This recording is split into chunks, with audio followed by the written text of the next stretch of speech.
Aprovechando que Martina su pregunta, la presencia del amigo Lenin, un poquito creo que ya en quinto lo han visto.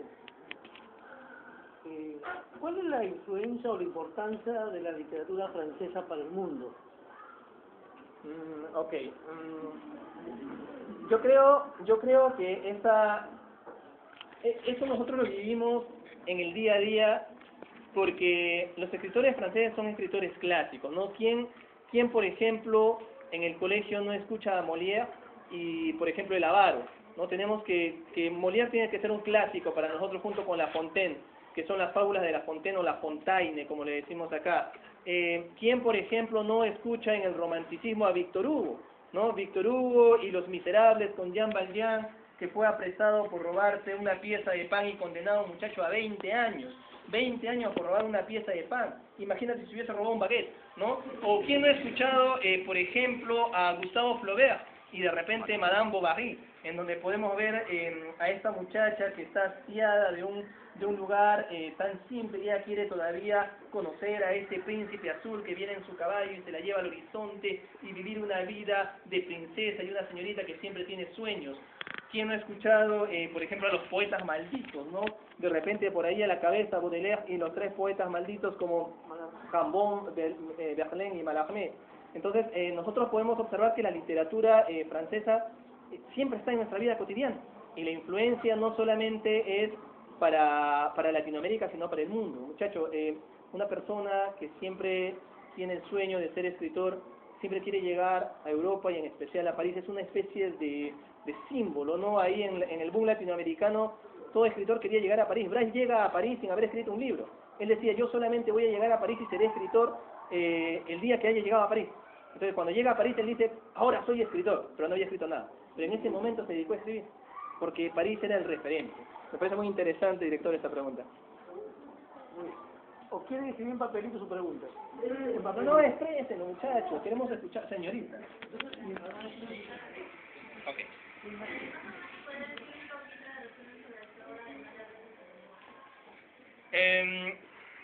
En esta novela, el personaje es un ser muy inteligente. Es un hombre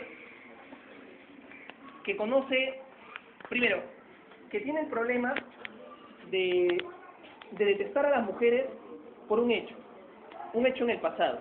Y en la historia también hay un niño que pasa los problemas que podemos observar en la vida cotidiana. No sé si será ahora así aquí, pero yo recuerdo que cuando yo estudiaba en la secundaria aquí, había muchos muchachos que contaban los problemas que vivían en la familia.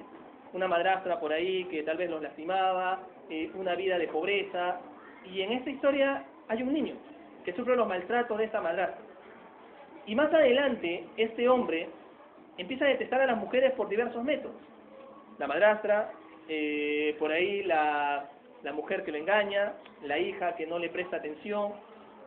¿Y por qué él no le reza a los muertos? Porque cada vez que él justicia a alguien, él dice, no tenemos por qué sentir tristeza o pena por estas personas, no tenemos ni siquiera que rezarles, porque son personas que nosotros le hemos hecho un bien a la sociedad al eliminarlos.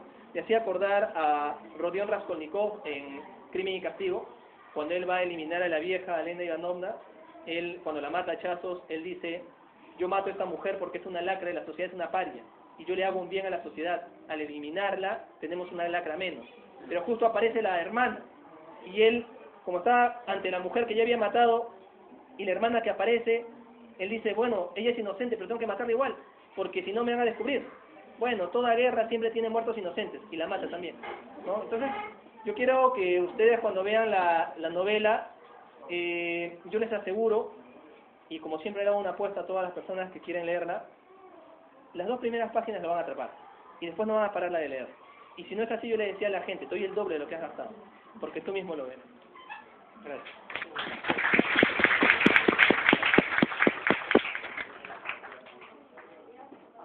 Ahí está.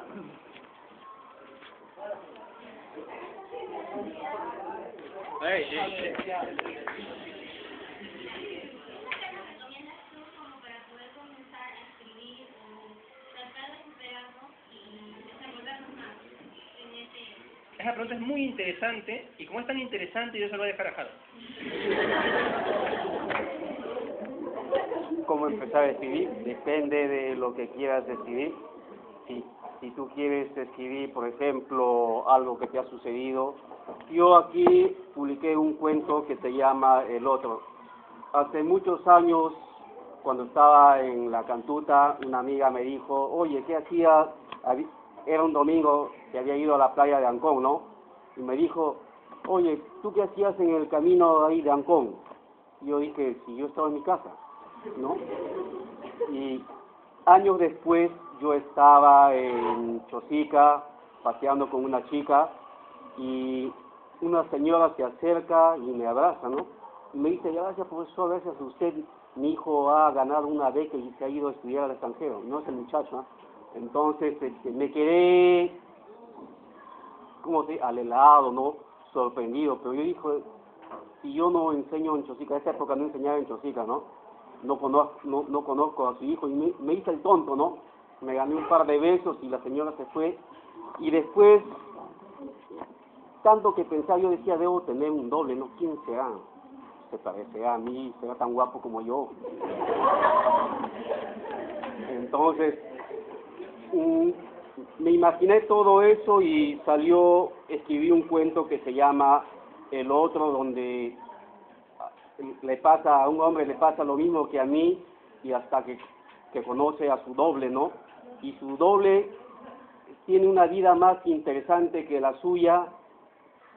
Su doble ha hecho las cosas que a él le hubiese gustado hacer, ha tenido a la mujer que a él le hubiese gustado tener, a las hijas que a él le hubiese gustado tener, se ha dedicado a la música como a él le hubiese gustado dedicarse, ¿no?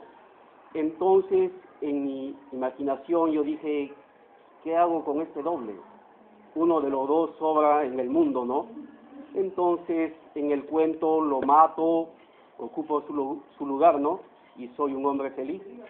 Y eso es cuando uno quiere contar a partir de las cosas que vive, ¿no? Pero si estás enamorada, si estás enamorado y quieres dedicarle un poema a una chica, a un chico, no sé, primero busca un título y después a partir de eso escribes todo el poema, ¿no? O todo el cuento. Y cuando escriban con las palabras que conocen, ¿no? Algunos piensan que escribir es buscar las palabras en el diccionario, buscar las palabras más bonitas que existen, palabras que a veces ni uno mismo lo entiende, ¿no? Yo siempre he escrito con las palabras que utilizo todos los días, con las palabras que conozco, y me ha ido bien.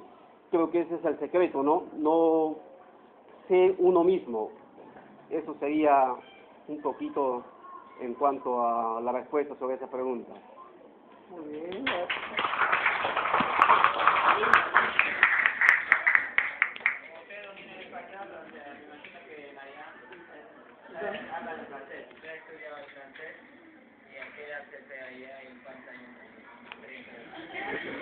Bueno, yo en el año 2008 hubo un concurso de becas.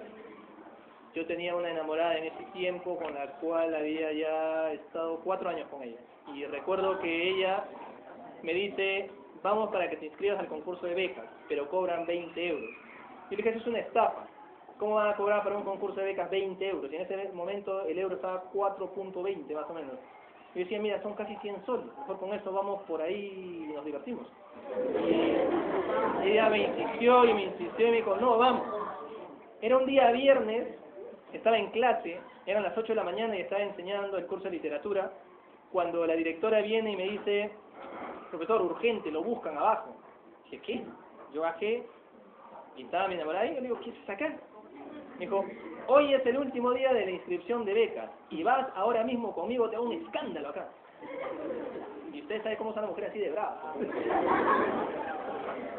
Tuve que decirle a la directora que había tenido un problema urgente y que me iba a ausentar un par de horas. Molesto con ella, fui, me inscribí, pagué mis 20 euros y le dije, es tu culpa si perdemos este dinero. Y después de un tiempo me mandaron los papeles y los requisitos, que eran inmensos, que eran enormes, que había que traducir los diplomas, que había que aprender el francés, y yo ni siquiera sabía decir hola en francés, y me daban 6 meses para poder aprender el francés en un nivel intermedio para poder postular a la beca. Recuerdo que durante enero, febrero y marzo pedí una licencia para no trabajar, para estudiar el francés, y para poder pasar las pruebas. Eran 5 pruebas. La primera era en diciembre de ese año, la segunda era el año siguiente, en el 2009, en febrero, luego en marzo, en mayo, y en julio nos daban la respuesta, ya iban eliminando, y era, me acuerdo, éramos como 5.000 para algo de 100 becas más o menos, y de los cuales en literatura solamente había 3, y bueno, me aventuré de esa manera, empecé a pasar las pruebas, y aprendí el francés, y hoy en día es una de las lenguas que me gusta mucho porque es el día a día, ¿no? Tengo que comunicarme en esa lengua y hablar, y fue cuando tenía 24, 25 años. Recuerdo que le dije, recuerdo algo, le dije a esa enamorada, oye, si me voy, me tengo que ir mínimo 2 años, porque 2 años dura la beca, ¿tú te quieres deshacer de mí o qué? Mejor dime. Y ella me dijo, no, pero es para ti. Me fui, y no la volví a ver a ella. Se casó con una persona. Se quiso deshacer. Moraleja, no pare de...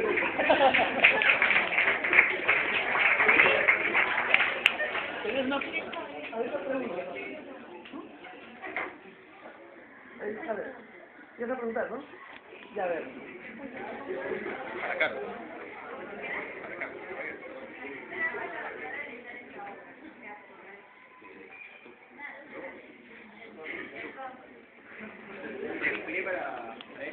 Bueno, yo sigo básicamente, como les dije, literatura fantástica y ciencia ficción, y mis mayores influencias están en los videojuegos. Yo realmente he pasado, bueno, a su edad yo jugaba mucho, jugaba 2 horas al día, más o menos, un poco más, a veces el fin de semana pasaba un rato. Y casi todas mis influencias en narrativa han venido de los videojuegos. Mi primera novela está basada en un juego de ciencia ficción. Esta novela, que es de caballeros, tal vez al estilo Señor de los Anillos o Juego de Tronos, que trata de guerras entre ciudades y eso, la saqué de un juego que se llama Mount and Blade Warband, que trata de algo más o menos parecido, ¿no? Entonces, yo de ahí saco, podría decirse que la inspiración, ¿no? Y de ahí la historia yo ya la creo. ¿Qué pasa? Que en la literatura nosotros necesitamos mundos posibles, sea que tratemos el tema urbano o sea que tratemos un tema fantástico, terror, ciencia ficción. ¿El mundo posible qué significa? El mundo posible significa todo lo que puede suceder en esa realidad que tú estás creando. Entonces hay cosas que pueden suceder como cosas que no pueden suceder. En una novela, en un cuento fantástico, el personaje puede volar, y si tú lo haces lo suficientemente convincente, bueno, el personaje vuela. Pero si tú de repente estás en un mundo así como el nuestro y alguien agarra y sale volando por el techo, es increíble. Entonces, yo mis mundos posibles, o la inspiración para estos mundos posibles, las he sacado básicamente de videojuegos, y yo le agradezco mucho eso a mis padres, ¿no? Que me dio la oportunidad de no bloquearme con eso, no decirme, no, los juegos están mal, sino, bueno, si te gusta, tampoco descuides el colegio ni la universidad, obviamente, pero todos tenemos nuestras pasiones, nuestros gustos, y tenemos que desarrollarlas, ¿no? Y yo siempre he planteado que los videojuegos son otra forma de arte también. Hoy en día vemos videojuegos muy complejos, no son como en los años 80, que era una pelotita de ping-pong que iba de un lado para otro, ¿no? Ahora los juegos tienen una gran calidad gráfica, tienen una gran calidad en discurso, en narrativa, grandes historias, y son equipos de 2.000, 3.000 personas que trabajan. Entonces yo creo que están haciendo un tipo de arte también, están contándonos historias, y lo más bonito es que los videojuegos de hoy en día se parecen mucho a las novelas y a los cuentos en sí. ¿Por qué? Porque te plantean, o te parecen más a escribir que a leer, te parecen mucho más a escribir, por lo menos los RPG. ¿En qué sentido? En que te ponen en un mundo posible en donde tú desarrollas al personaje como quieras, haces las misiones como quieras, avanzas en el mundo como quieras, pero de todas maneras en ese juego tienes reglas, tienes limitaciones, tu personaje tiene ciertas características, y ese es el mundo posible en el que lo desarrollas.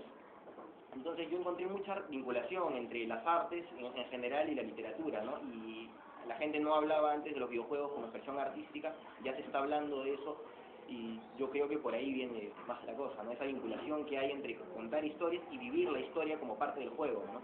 Porque al final tú, al escribir un cuento, por lo menos en mi género, que es acción-aventura, por lo que es a lo que me dedico, se parece mucho. Realmente yo juego un videojuego y es como si estuviera escribiendo, ¿no? Me han planteado un mundo y yo voy desarrollando ahí el personaje, hago lo que quiero y es más o menos lo que hago al escribir. Si desean ver tal vez algunas entrevistas que se le ha hecho, por ejemplo, a Harold en el internet, simplemente pueden poner Harold Gastelú, Palomino, o de repente Carlos de la Torre Paredes, también que habla sobre su libro, o Lenin Solano Ambía, o La Cantuta Alegre, en donde también hay algunos de los sketches de Kiki, y ahí pueden de repente divertirse o agregarlo al Facebook y tal vez hablar con el grupo, porque La Cantuta Alegre es un grupo, ¿no? Él siempre nos sigue, nos acompaña en estos eventos y siempre tiene el tema de la literatura, como se han dado cuenta, en su repertorio. Juana. Bueno, primero que nada quería agradecerles por su visita y espero también que no sea la primera vez, aunque el director ya se ha comprometido, ¿no?, a que va a haber otras oportunidades. Bueno, yo como profesora quería saber, soy profesora del área de comunicación también de secundaria, quería saber qué otros autores o qué autor de repente en especial les motivó a seguir esta carrera de escritores, ¿no? Yo hace años tenía un amigo que una vez me prestó una novela a la cual le faltaban las pastas, le faltaban las 5 primeras páginas. Se llamaba Papillon, de un francés, Henry Charrier, ¿se pronuncia? ¿Ya? Así ha sido una película también. Son las aventuras de un ladrón francés.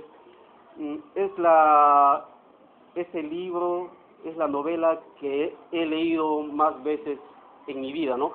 Es un libro lleno de aventuras. Ha sido condenado a cadena perpetua, ha sido confinado en la isla del Diablo, donde están los más peligrosos delincuentes de Francia, ¿no? Y yo dije, algún día voy a ser como Papillon. Soñaba con conocer la isla del Diablo, con escaparme a través del mar, y como no sabía cómo empezaba la novela, porque le faltaban las primeras páginas, me pasé unos años buscándolo, ¿no? Lo encontré una vez en inglés, también lo encontré en francés, no sabía ni inglés ni francés, tampoco lo sé, hasta que un día vi el comienzo, ¿no? Y yo dije, pucha, que así empieza, entonces yo también puedo escribir una novela así. Y escribí una novela que se llama Cadena Perpetua, que es de un cantuteño condenado justamente a cadena perpetua. El personaje soy yo, pero para escribirlo me basé en la vida de unos amigos, inventé un montón de cosas, ¿no? Le puse mi nombre y eso fue uno de los primeros libros que me inspiró. Pero después he leído a Vargas Llosa, yo se lo recomiendo, es un buen escritor. También he leído a autores del boom latinoamericano como Julio Cortázar, Juan Carlos Onetti, Carlos Fuentes. También he leído a Borges, a Manuel Puig y tantos autores, ¿no?, extranjeros, peruanos como Ciro Alegría, Manuel Escorza, José María Arguedas. De todos estos autores yo he aprendido un poquito. Yo no he estudiado la especialidad de literatura, ¿no? Yo he estudiado literatura como para ser profesor, ¿no? Pero no esa literatura pura. Pero de todos los libros que he leído, de los cuentos que he leído, he aprendido algo. Y si alguno tiene esas inquietudes literarias, si alguno quiere escribir, lo principal, lo fundamental es leer bastante. Leyendo se aprende. Eso sería en cuanto a mis motivaciones, no mis inspiraciones. Yo me he puesto a pensar en la pregunta de la profesora y no sé por qué se me viene al recuerdo la primaria. Yo la primaria tuve tuve la suerte, entre comillas, de estudiar en un colegio particular en donde había una especie de plan lector improvisado. Silencio. A ver, por favor. Me estoy viendo de acá.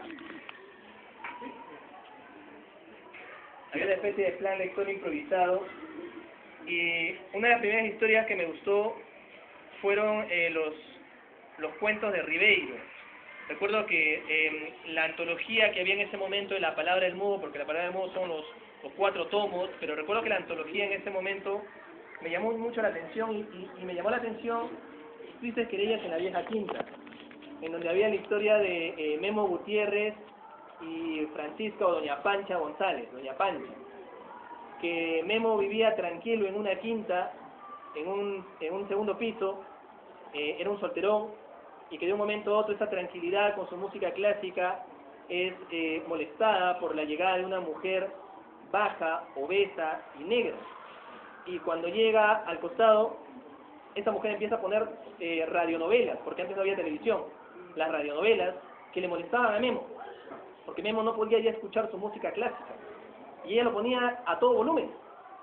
Entonces un día Memo se molesta, se acerca, y Doña Pancha lo agrede, lo insulta, ¿no? Desde ese momento empieza un altercado, y Memo le dice, oiga señora, baje ese volumen, ¿no? Y Doña Pancha le dice, oiga, más bien usted con esa música que ni siquiera se entiende nada, ¿qué está escuchando? Y un día Memo va y toca, y Doña Pancha se estaba bañando. Y dice, oiga, usted me está molestando, seguramente me quiere ver desnuda. Y dice, oiga, ¿qué le pasa? Yo no quiero ver una chancha calata, ¿no?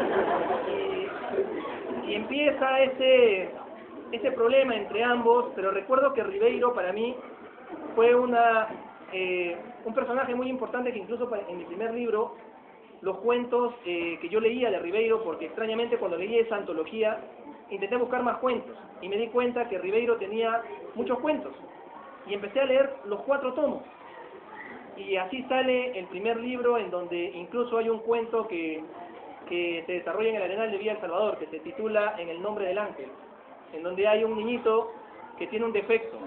En medio de la cara tiene un gran lunar de carne y él se llama Ángel, pero como es tan feo, él no quiere llamarse Ángel, porque dice que la gente se burla. Cuando fue el primer día al colegio, dijo que se llamaba Ángel, sus compañeros se rieron.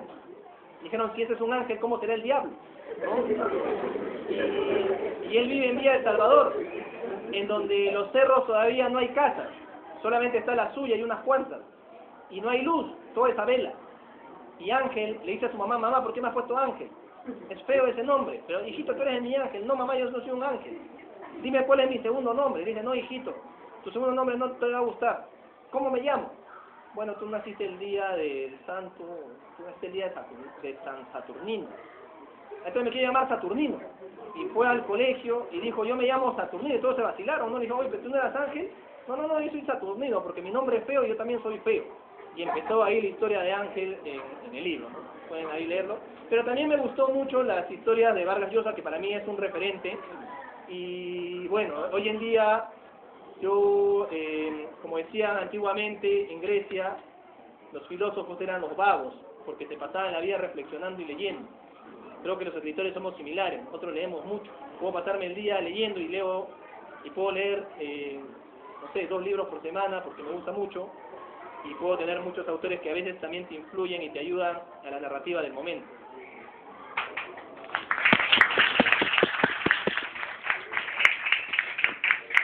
Como dice Lenny, definitivamente las influencias que uno tiene al leer a otros autores son muy importantes, ¿no? Yo, como les comenté, yo lamentablemente empecé a leer muy viejo. Yo en el colegio, claro, agarré también a Ribeiro, me gustó, pero no seguí ahondando. Y lamentablemente recién he agarrado libros más o menos a los 18 años, me arrepiento de eso, ¿no? Definitivamente.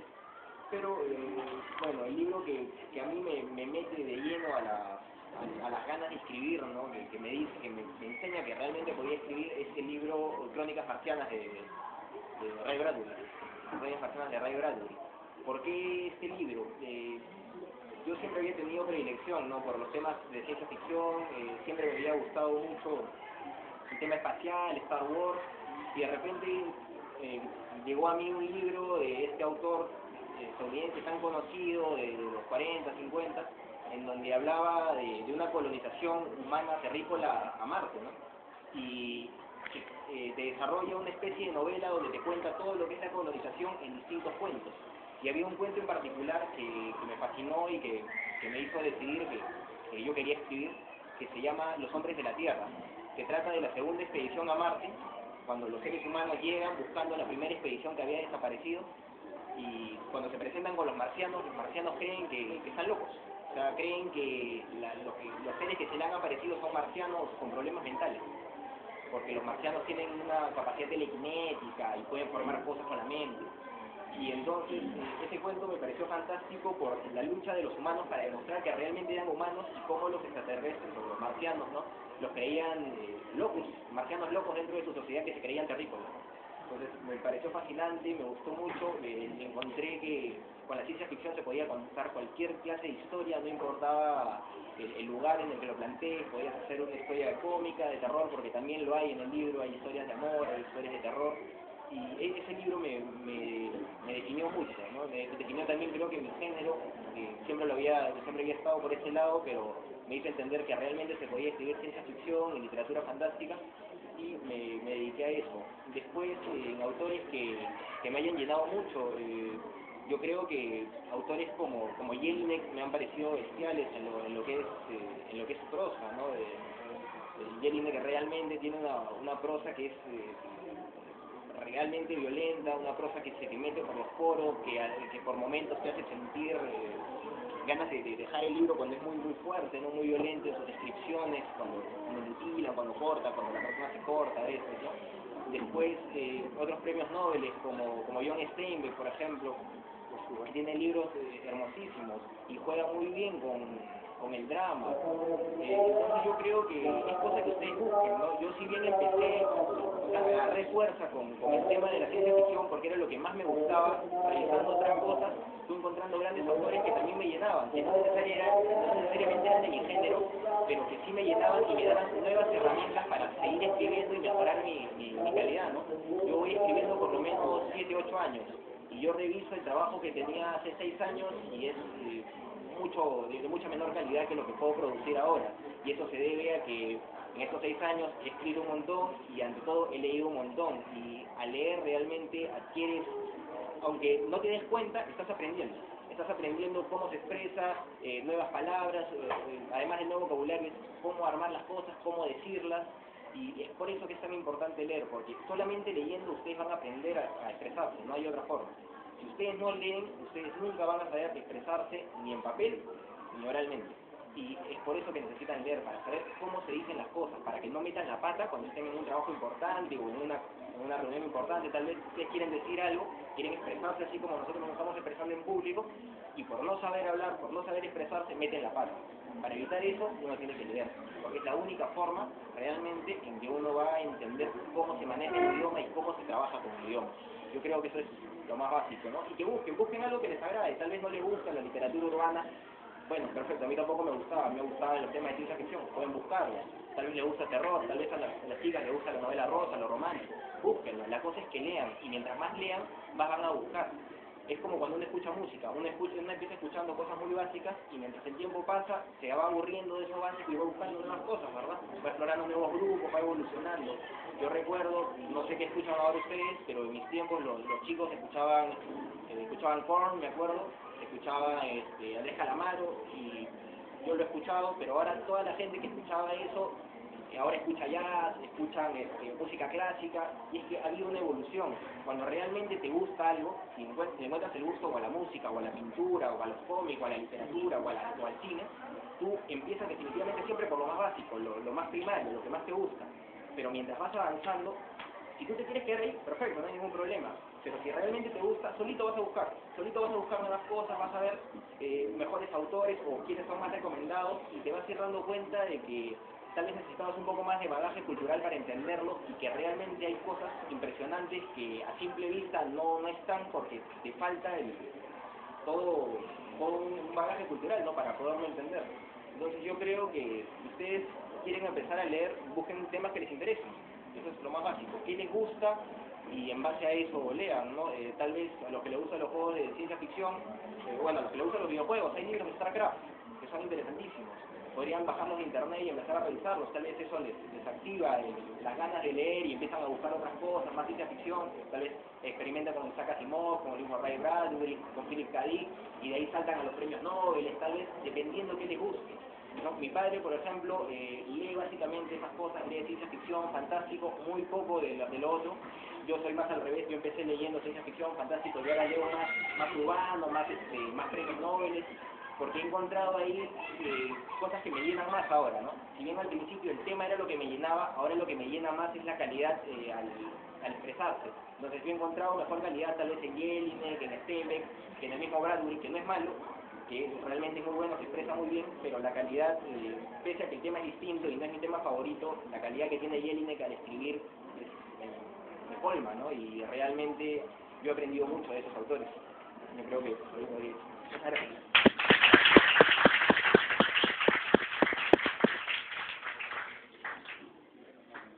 ¿Alguien más? ¿Alguna pregunta? Yo solo quisiera decir algo nada más. Sé que la psicología dice de que si un tema se aborda más de una hora causa cansancio. Así que yo entiendo también que muchos de ustedes ya estén cansados, les agradecemos en todo caso. Solamente queríamos decirle, Carlos, Harold, Kiki y yo, de que muchas gracias por estar y compartir este tiempo con nosotros. Si desean los libros, pueden tenerlos ustedes.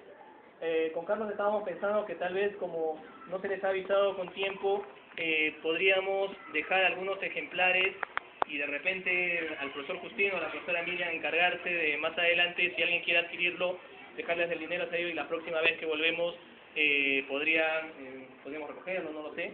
Así que si alguien quiere, los libros están 10 soles, se puede dejar hasta la próxima vez que se regresa, hasta la próxima semana, de repente ustedes puedan cancelarlos si desean, y tenemos ahí los libros de cada uno de nosotros.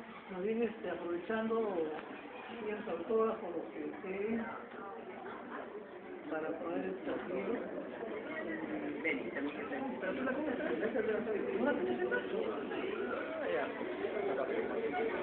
¿Alguien me puede prestar un lapicero, por favor? A ver, jóvenes, ven. Vamos a pedirle, vamos a terminar. Estamos, a ver, la señorita está con lo mismo hace rato y sigue con lo mismo joven de acá. Présteme un papelito. Este alumno, qué vergüenza, llamar la atención delante de visitas. Sigue conversando. Tú lo entiendes, ¿no? A ver, joven. Yo en realidad felicito en general la participación durante la conferencia o charla, ¿cómo le llamamos? Mesa redonda que hemos tenido el día de hoy. La calidad de los ponentes ha hecho el nivel que hemos tenido. Felicito a ustedes por la participación que han tenido, por el comportamiento que han tenido, por el interés que han mostrado.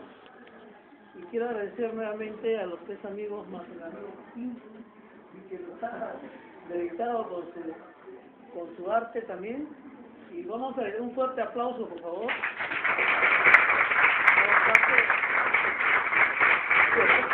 Vamos a ver, ¿con quién se quedaría los libros? ¿Con quién? Definitivamente, ¿a quién le dejamos los libros para que puedan adquirirlos?